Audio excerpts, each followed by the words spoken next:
नमस्कार प्यारे बच्चों। और सब ठीक है? अच्छा चल रहा है सब ना?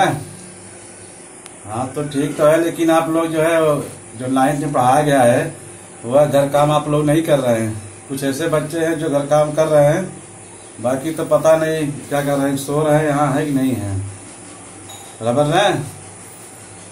तो इसके पहले आप लोग 2 पार्ट पढ़ाया गया भूगोल में। आज जो मैं तीसरा पार्ट पढ़ाने जा रहा हूँ आप लोगों को, उसका शीर्षक है वाय प्रक्रियाएं भाग 1। सभी बच्चे ध्यान देखेंगे। वाय प्रक्रियाएं भाग 1। वाय प्रक्रियाएं माने बाहर की प्रक्रियाएं, जो बाहर की क्रियाएं होती हैं, प्रक्रियाएं, उसके बारे में लोग आज देखेंगे। जैसे अपक्षय होता है। क्या होता है? अपक्षय। अपक्षय में भौतिक अपक्षय है, रासायनिक अपक्षय है, जैविक अपक्षय है, बराबर। तो अपक्षय किसे कहते हैं, यहाँ से हम लोग आज शुरुआत करते हैं। आप सभी लोग ध्यान से इसको देखिए और गौर करिए कि अपक्षय किसे कहते हैं। चट्टानों का टूटना फूटना और कमजोर होना प्राकृतिक प्रक्रिया है। इस प्राकृतिक प्रक्रिया को अपक्षय कहते हैं। अपक्षय के 3 प्रकार हैं। कितने प्रकार हैं? 3 प्रकार हैं। यहाँ दिया है कि चट्टानों का टूटना फूटना और उसका जो है कमजोर होना है, क्या है? प्राकृतिक प्रक्रिया है। और इसी प्राकृतिक प्रक्रिया को अपक्षय कहा जाता है। क्या कहते हैं? अपक्षय कहते हैं। चट्टानें जब टूटती फूटती है तो उसका टुकड़ा बन जाता है, और ये प्राकृतिक प्रक्रिया है। इस प्राकृतिक प्रक्रिया को अपक्षय कहते हैं। अपक्षय के 3 प्रकार है। यहाँ पर देखिए आप लोग सैंपल पर। पहला है भौतिक अपक्षय, दूसरा है रासायनिक अपक्षय, तीसरा है जैविक अपक्षय। एक बार फिर आप लोग देखिए। चट्टानों का टूटना फूटना और कमजोर होना प्राकृतिक प्रक्रिया है। इस प्राकृतिक प्रक्रिया को अपक्षय कहते हैं। अपक्षय के 3 प्रकार हैं। पहला है भौतिक अपक्षय, दूसरा रासायनिक अपक्षय, तीसरा है जैविक अपक्षय। तो पहले हम लोग देखते हैं क्या है भौतिक अपक्षय। क्या है भौतिक अपक्षय? पहला पॉइंट इसमें है, चट्टानों के रासायनिक स्वरूप में किसी भी प्रकार का परिवर्तन हुए बिना उनके टूटने फूटने और कुछ भाग अलग होने की क्रिया को भौतिक अपक्षय कहते हैं। एक बार फिर देखिए। चट्टानों के रासायनिक स्वरूप में किसी भी प्रकार का परिवर्तन हुए बिना उनके टूटने फूटने और कुछ भाग अलग होने की क्रिया को भौतिक अपक्षय कहते हैं। दूसरा पॉइंट है अपक्षय, कलात्मक अपक्षय और खंडित विखंडित भौतिक अपक्षय के उदाहरण हैं। ये भौतिक अपक्षय है। चट्टानों के रासायनिक स्वरूप में बिना परिवर्तन हुए जो टूट फूट होती है, उस क्रिया को हम लोग भौतिक अपक्षय कहते हैं। भौतिक अपक्षय के 3 प्रकार यहाँ दिए गए हैं। सबसे पहले क्या है? अपक्षय। क्या है? अपक्षय। दूसरा है कलात्मक अपक्षय। क्या है? और तीसरा है खंडित विखंडित। तीसरा क्या है? खंडित विखंडित। एक बार फिर आप लोग देख लीजिए इसको। भौतिक अपक्षय में चट्टानों के रासायनिक स्वरूप में, माने रासायनिक जो उसका स्वरूप होता है, आकार होता है, उसमें किसी भी प्रकार का परिवर्तन हुए बिना उनके टूटने फूटने और कुछ भाग अलग होने की क्रिया को भौतिक अपक्षय कहते हैं। अपक्षय, कलात्मक अपक्षय और खंडित विखंडित भौतिक अपक्षय के उदाहरण है। माने भौतिक अपक्षय को 3 भागों में बांटा गया है। जैसे हम लोग यहाँ देखते हैं मानचित्र पे चार्ट जो दिया गया है आप लोगों को, यहाँ दिया गया है अपक्षय यानी भौतिक अपक्षय है बच्चों। ये चट्टान है, इसका जो रासायनिक स्वरूप में परिवर्तन देखिए नहीं हुआ है, फिर भी ये अलग अलग हो गए हैं। इस क्रिया को भौतिक अपक्षय कहते हैं। क्या कहते हैं? भौतिक अपक्षय कहते हैं। और इसके 3 जो है देखिए ध्यान से आप लोग, यहाँ टूट फूट हुआ है बिना किसी इसके स्वरूप में परिवर्तन नहीं हुआ। इसका जो रासायनिक स्वरूप है, इसके बिना रासायनिक स्वरूप में परिवर्तन हुए टूट फूट हुआ है, इसके लिए इसको जो है भौतिक अपक्षय कहा जाता है। अब देखते हैं हम लोग कि भौतिक अपक्षय के 3 प्रकार हैं। अपक्षय, कलात्मक अपक्षय और खंडित विखंडित भौतिक अपक्षय के उदाहरण हैं। पहला क्या है? अपक्षय। क्या है? अपक्षय। पहला पॉइंट है, प्रकृति में खुली पड़ी चट्टानों का खुला भाग अधिक गर्म होता है, जबकि अंदर का भाग ठंडा ही रहता है। प्रकृति में खुली पड़ी चट्टानों का खुला भाग, जो ऊपर का भाग होता है, अधिक गर्म होता है, जबकि अंदर का भाग ठंडा ही रहता है। इसके कारण चट्टान की ऊपरी परतें प्याज की छिलके की तरह एक दूसरे से अलग हो जाती हैं। इसे चट्टान का अपहरण कहते हैं। ये अपहरण चट्टान है। जो खुले स्थानों पर चट्टानों का जो ऊपरी भाग होता है गर्म होता है, नीचे भाग क्या होता है, जैसे यहाँ दिया गया है, ठंडा होता है। क्या होता है? ठंडा होता है। इसके कारण जो है चट्टान की जो ऊपरी परत है, क्या है, चट्टान की जो ऊपरी परत है वो प्याज की छिलके की तरफ एक एक परत निकलती रहती है। एक एक परत जो है निकलती रहती है। इस क्रिया को अपहरण कहते हैं। जैसे हम लोग प्याज की जब काटते हैं तो उसमें छिलका केवल निकलता है। क्या निकलता है? छिलका। उसी प्रकार जो है चट्टान का जो ऊपरी हिस्सा है वो गर्म रहता है, खुला हुआ भाग, लेकिन अंदर क्या होता है? ठंडा रहता है। अधिक तापमान के कारण उसका ऊपरी भाग जो है परतें जो है निकलती वहां से, एक के बाद एक परत जो है निकलती रहती है प्याज के छिलकों की तरह। इस क्रिया को अपहरण कहते हैं। क्या कहते हैं? अपहरण कहते हैं। दूसरा क्या दिया गया है? कणात्मक अपक्षय। पहला पॉइंट है, कुछ प्रदेशों में वर्षा अधिक होती है और ऐसे प्रदेशों में इन चट्टानों से पानी रिसने के कारण भी इनका अपक्षय होता है। कुछ प्रदेशों में वर्षा अधिक होती है, ऐसे प्रदेशों में इन चट्टानों से पानी रिसने के कारण भी इनका अपक्षय होता है। सेकंड पॉइंट क्या है? इन चट्टानों में पानी के रिश्ते ही एकत्र हुए बालू के कण अलग अलग हो जाते हैं और मूल चट्टानों से अलग होने लगते हैं। इसे कणात्मक अपक्षय कहते हैं। एकात्मक अपक्षय है जहाँ ज्यादा वर्षा होती है, अधिक वर्षा जहाँ होती है, अधिक वर्षा वाले क्षेत्रों में पानी रिसने का इनका अपक्षय होता है। जब पानी रिसता है बड़े पैमाने पर तो चट्टानों क्या हो जाता है? अपक्षय होता है। क्या होता है? अपक्षय होता है। और यहाँ पॉइंट जो दिया है, इन चट्टानों में पानी के रिश्ते ही एकत्र हुए बालू के कण अलग अलग हो जाते हैं और मूल चट्टानों से अलग जब होने लगते हैं इसे कणात्मक अपक्षय कहा जाता है। जैसे देखो चार्ट में दिया होगा आप लोगों को, ये देखिए जो है गुम्बा का टीला अपहरण है। देखिए यहाँ पर जो है एक क्रिया हो रही है अपहरण की, बराबर। इसको जो है हम लोग टीले, गुम्बादार टीले अपहरण कहते हैं। प्याज की छिलके की तरह एक एक परत जो निकल गई है, एक एक परत क्या हो गई इसकी? निकल गई है, बराबर। उसके नीचे क्या है? भौतिक अपक्षय है। आगे देखते हैं हम लोग क्या दिया गया है यहाँ पर। तीसरा है खंडित विखंडित।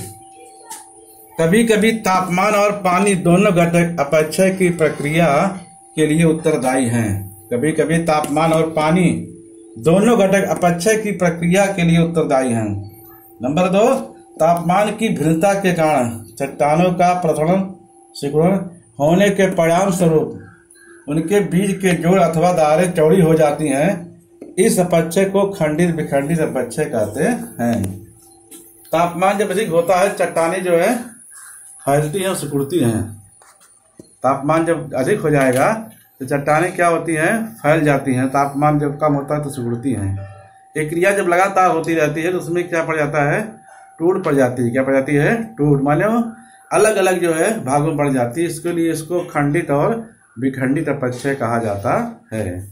ये रहा जो है भौतिक अपक्षय। क्या रहा है? भौतिक अपक्षय किसे कहते हैं? इसके जो है कितने रूप हैं? 3। काला अपहरण, दूसरा है कणात्मक, तीसरा है खंडित और विखंडित। ये हमारा भौतिक अपक्षय होगा। दूसरा देखते हैं रासायनिक अपक्षय क्या है। रासायनिक दूसरा है रासायनिक अपक्षय। क्या है? रासायनिक अपक्षय। नंबर 1 पॉइंट, रासायनिक प्रक्रिया के कारण चट्टानों का रासायनिक गुणधर्म परिवर्तित हो जाता है और उनका प्राकृतिक रूप से विघटन होता है। इस क्रिया को रासायनिक अपक्षय कहते हैं। इसके जो है कार्बनन, द्रवीकरण और भस्मीकरण रासायनिक अपक्षय के प्रमुख प्रकार हैं। एक बार फिर आप लोग देखिए इसको। रासायनिक प्रक्रिया के कारण चट्टानों का रासायनिक गुणधर्म परिवर्तित हो जाता है और उनका प्राकृतिक रूप से विघटन होता है। इस क्रिया को रासायनिक अपक्षय कहते हैं। इसके 3 प्रकार हैं, कार्बनन, द्रवीकरण और भस्मीकरण। ये 3 जो है रासायनिक जो है अपक्षय के प्रकार हैं। जैसे यहाँ चार्ट में दिया गया है कि ये रासायनिक अपक्षय है। क्या है? रासायनिक अपक्षय है। अब देखिए यहाँ पर जो है क्या हुआ है, परिवर्तन हुआ है। रासायनिक प्रक्रिया के कारण चट्टानों का रासायनिक गुणधर्म में क्या हो जाता है, परिवर्तन हो जाता है। उनका प्राकृतिक रूप से विघटन हुआ है और इस विघटन को हम लोग रासायनिक अपक्षय कहते हैं। आगे दिया गया है, इसके 3 रूप हैं, कार्बनन, द्रवीकरण और भस्मीकरण। पहला है कार्बनन। पहला पॉइंट है, वर्षा का पानी बादल से जमीन की ओर आते समय वायुमंडल से होकर आता है। पहला पॉइंट, वर्षा का पानी जो है जब बादल से जमीन की ओर आता है तो वायुमंडल से होकर आता है ना, क्योंकि वाष्पीकरण होता है तो ये बादल बनते हैं। जब तापमान अधिक होता है पृथ्वी पर तभी तो वाष्पीकरण होता है। पानी जो है भाप बनकर के ऊपर उठता है जिससे बादलों का निर्माण होता है। तो बादलों से जब पानी नीचे आने लगता है तो वह वायुमंडल से होकर आता है। कहाँ से? वायुमंडल से होकर आता है। दूसरा पॉइंट क्या गया है, वर्षा के पानी की इस यात्रा के दरमियान उसमें वायुमंडल की कार्बन डाइऑक्साइड गैस कुछ मात्रा में घुल जाती है। इससे सौम्य कार्बाम्ल का विलयन तैयार होता है। इससे सौम्य जो है कार्ब अम्ल का विलयन तैयार होता है। जैसे पानी प्लस कार्बन डाइऑक्साइड बराबर कार्बोनिक अम्ल। ध्यान करिए सभी लोग, H2O प्लस CO2 बराबर H2CO3। कार्बन प्रक्रिया के कारण चूने के पत्थर का रासायनिक अपक्षय होता है। जो चूने के पत्थर होते हैं उनका क्या होता है, रासायनिक अपक्षय होता है। जब जो है वायुमंडल में कार्बन डाइऑक्साइड कुछ मात्रा में घुल जाती है, जब पानी वायुमंडल की तरफ निकलता है तो वहां पर कार्बन डाइऑक्साइड कुछ मात्रा में पानी क्या जाती है, घुल जाती है। इससे सौम्य कार्बाम्ल का विलयन तैयार होता है और इस कार्बन प्रक्रिया के कारण चूने का पत्थर का रासायनिक अपक्षय होता है। ये रहा कार्बनन। क्या है? कार्बनन। अगला है द्रवीकरण। पहला पॉइंट है, मूल चट्टान के कुछ खनिज पानी में मिलकर उनके साथ बहने लगते हैं। मूल चट्टान के कुछ खनिज पानी में मिलकर उनके साथ बहने लगते हैं। नंबर 2, द्रवीकरण के कारण चट्टानों के लवणों से रासायनिक अवक्षेपण होता है जिसके परिणाम स्वरूप चूने का पत्थर बनता है। जैसे महाराष्ट्र के अहमदनगर में यह प्रक्रिया देखने को मिलता है। महाराष्ट्र के अहमदनगर में ऐसे चूने के पत्थर दिखाई पड़ते हैं। ये द्रवीकरण है। मूल चट्टानों के कुछ खनिज पानी में जो है घुल करके या उनसे मिल करके उनके साथ क्या होता है, बहने लगते हैं। क्योंकि सारे खनिज कहाँ होते हैं, चट्टान नीचे पाए जाते हैं। जब रासायनिक प्रक्रिया होती है तो जब पानी बहता है तो कुछ मात्रा में जो है वो उसमें खनिज घुल करके बह जाते हैं, एक स्थान से दूसरे स्थान चले जाते हैं। दूसरा पॉइंट दिया है कि द्रवीकरण के कारण चट्टानों के लवणों से रासायनिक अवक्षेपण होता है जिसके परिणाम स्वरूप चूने का पत्थर बनता है। चूने का पत्थर बन जाता है वह पत्थर जिसमें चूने की मात्रा अधिक होती है। ऐसा पत्थर कहाँ दिखाई पड़ता है? अहमदनगर में। महाराष्ट्र के जो अहमदनगर जिला है वहां पर चूने के पत्थर जो है मिलते हैं, क्योंकि ये क्रिया वहां पर हुआ है। कौन सी क्रिया हुई है? द्रवीकरण। कौन सी क्रिया हुई है? द्रवीकरण। तीसरा है भस्मीकरण। पहला पॉइंट है, जिन चट्टानों में लौह खनिज पाया जाता है उन चट्टानों पर भस्मीकरण की क्रिया होती है। जिन चट्टानों में लौह की मात्रा अधिक पाई जाती है वहां पर क्या होती है? भस्मीकरण क्रिया होती है।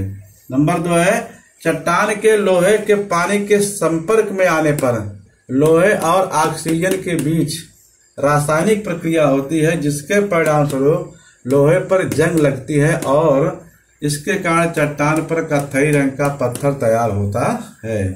भस्मीकरण से क्या होता है? लोहे के पानी के संपर्क में आने पर जो है लोहे में जंग लग जाती है। अभी जैसे लोहा है उसको बाहर रख दो, बारिश समय बरसात हो रही है, लगातार जब पानी गिरेगा तो उस पर क्या हो जाएगा? लाल रंग दिखता है। क्या होता है? लाल रंग दिखने लगता है, वो जंग होता है। इसको हम लोग क्या होते हैं, इसमें जंग लग गई है, उसके रगड़ते हैं तो लाल लाल दिखता है। तो क्रिया क्यों हो रही है? रासायनिक अपक्षय है। क्या है वो? रासायनिक अपक्षय। जैसे चार्ट में बहुत सारे रासायनिक अपक्षय दिखाए गए आप लोगों को। देखिए रासायनिक अपक्षय है, लाल रंग दिख रहा है। यहाँ पर देखिए रासायनिक अपक्षय दिखाया गया है। ध्यान देखिए, ये रासायनिक अपक्षय है, बराबर। 1 2 3 द्वारा यहाँ दिए गए रासायनिक अपक्षय के, और ऊपर क्या गया है, भौतिक अपक्षय, खंडित विखंडित अपहरण और भौतिक अपक्षय, बराबर। रासायनिक अपक्षय जो होता है, इससे हम लोग सेब को काटते हैं। सेब को काटते हैं तो उसको अगर रख देते हैं तो कुछ समय के बाद उसका लाल क्या होता है, रंग लाल हो जाता है ना। तो वो रासायनिक क्रिया वहां पर हो रही है, क्योंकि उसका जो है लोहे से संपर्क हो रहा है। लोहे संपर्क जो होता है तो उसमें रासायनिक जो है अपक्षय होता है, रासायनिक क्रिया होती है सेब में। उसी प्रकार जो है यहाँ दिया है कि भस्मीकरण, जिन चट्टानों में लौह खनिज पाया जाता है उन चट्टानों पर भस्मीकरण की क्रिया होती है। नंबर 2, चट्टान के लोहे के पानी के संपर्क में आने पर लोहे और ऑक्सीजन के बीच रासायनिक प्रतिक्रिया होती है, जिसके परिणाम स्वरूप लोहे पर जंग लगती है और इसके कारण चट्टानों पर कत्थई रंग का परत तैयार होती है। कत्थई रंग का कत्थई रंग परत तैयार हो जाती है। ये रहा जो है भौतिक और रासायनिक अपक्षय। भौतिक अपक्षय किससे कहते हैं, रासायनिक अपक्षय किससे कहते हैं। भौतिक अपक्षय कितने प्रकार है, अपहरण, कणात्मक अपक्षय और खंडित विखंडित अपक्षय। रासायनिक अपक्षय किससे कहते हैं बताया गया आप सभी लोगों को। कितने इसके प्रकार हैं, कार्बनन, द्रवीकरण और भस्मीकरण, इसके 3 प्रकार हैं। तो 2 अपक्षय आप लोग बता रहा हूं आज मैं। तीसरा जो जैविक अपक्षय है कल बताऊंगा, बराबर। 2 अपक्षय को ध्यान से आप लोग देखिए और गृह कार्य देखिए आप लोग। पहला है भौतिक अपक्षय किसे कहते हैं, दूसरा है रासायनिक अपक्षय किसे कहते हैं। ये 2 जो है गृह कार्य दिए गए हैं। इन 2 गृह कार्य को आप सभी लोग करेंगे अपने बुक पर, और बहुत सारे बच्चे जो काम नहीं कर रहे हैं फिर भी आप लोग काम कीजिए और अपने ग्रुप पर डालिए, क्योंकि अब जो है धीरे धीरे समय बीत रहा है ना, सितंबर का महीना चल रहा है, आज 15 तारीख हुई सितंबर की। तो आप लोग जो है ध्यान कीजिए, सारे बच्चे, सारे अभिभावकों से मेरा अनुरोध है कि बच्चों पर ध्यान दें। जो पढ़ाया जा रहा है उसको वीडियो देखिए और गृह कार्य करिए। जब कल मिलेंगे तो फिर हम जो इसको बताएंगे। जय हिंद।